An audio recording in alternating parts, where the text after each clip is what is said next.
জাতীয় সমাজতান্ত্রিক দল জেএসডির 52তম প্রতিষ্ঠাবার্ষিকী উপলক্ষে আলোচনা সভা আয়োজন করে ঢাকা মহানগর দক্ষিণ জেএসডি। বিকেলে ইসলামপুর নবাববাড়ি পুকুরপাড় এলাকায় এ সমাবেশ আয়োজন করে সংগঠনটি। এতে প্রধান অতিথি হিসেবে উপস্থিত ছিলেন বিএনপি চেয়ারপারসনের উপদেষ্টা মুক্তিযোদ্ধা আব্দুস সালাম।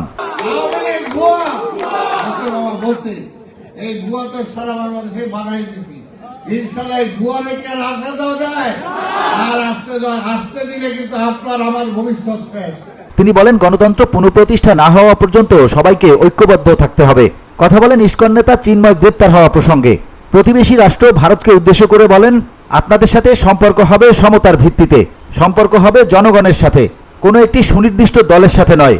বাংলাদেশের সার্বভৌমত্বের উপরে কোনো আঘাত আসলে এদেশের জনগণ সমুচিত জবাব দেবে বলেও মন্তব্য করেন এই বিএনপি নেতা।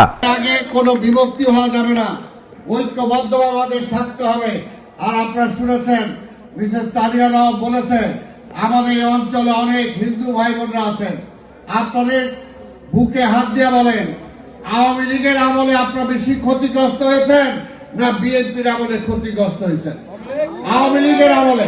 আওয়ামী লীগ আপনাদের মন্দির দখল করছে। আওয়ামী লীগ ঢাকেশ্বরে মন্দিরে আপনাদের মূর্তির যাকে পূজা করেন সেখান থেকে স্বর্ণের গহনা চুরি করে নিয়ে গেছে। সারা বাংলাদেশে দেবীদের অপমান করছে। কাজে সেই আওয়ামী লীগ আর ওই নৌকা, ওইটা তো ডুবে গেছে, ওইটা আর ডাকবে না। আরেকটা কথা বলতে চাই, আমাদের পার্শ্ববর্তী দেশে যারা আছেন আপনাদের বলতে চাই, আপনাদের সাথে আমরা সম্পর্ক চাই, কিন্তু সম্পর্কটা জনগণের সাথে, কোন আওয়ামী লীগ নামেও কোন দলের সাথে না। জনগণের সাথে সম্পর্ক রাখেন, জনগণ আপনাদের সাথে আছে। হ্যাঁ, যুদ্ধকালীন আমরা যুদ্ধ করেছি, ওপার গিয়েছিলাম, ট্রেনিং দিয়েছি, অনেক কষ্ট করেছি, আপনারা সহযোগিতা করেছেন, সেটার জন্য আপনাদের কাছে আমরা ঋণী। কিন্তু তার মানে এই না এই দেশটা আপনাদের কাছে আমরা বেচা দেই নাই, এটাও মনে রাখতে হবে। তাই আমরা আমাদের দেশ স্বাধীন দেশ, স্বাধীনভাবেই থাকবে। কেউ যদি এটাকে হস্তক্ষেপ করতে চায়, ওই হাত ভাঙা দেওয়া হবে, সেটা যারই হাত হোক না কেন। পরিষ্কার কথা, এই দেশ কখনো বর্ষতা স্বীকার করে নাই।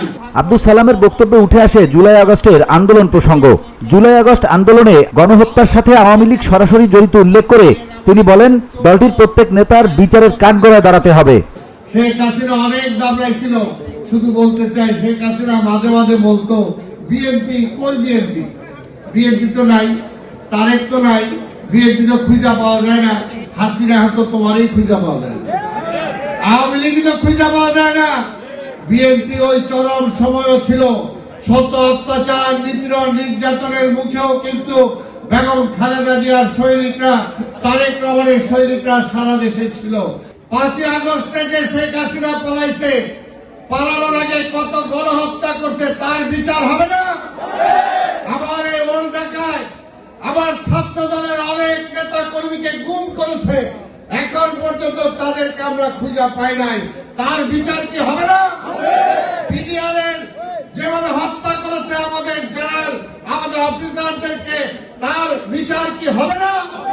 শেখ হাসিনার বিচার, বিচারের পরে আর থাকবো কয়দিন? আপনার দেখেন আওয়ামী লীগের এই নেতা কর্মী যারাও এখনো আছেন, আল্লাহর রাস্তে ভালো হয়ে যান।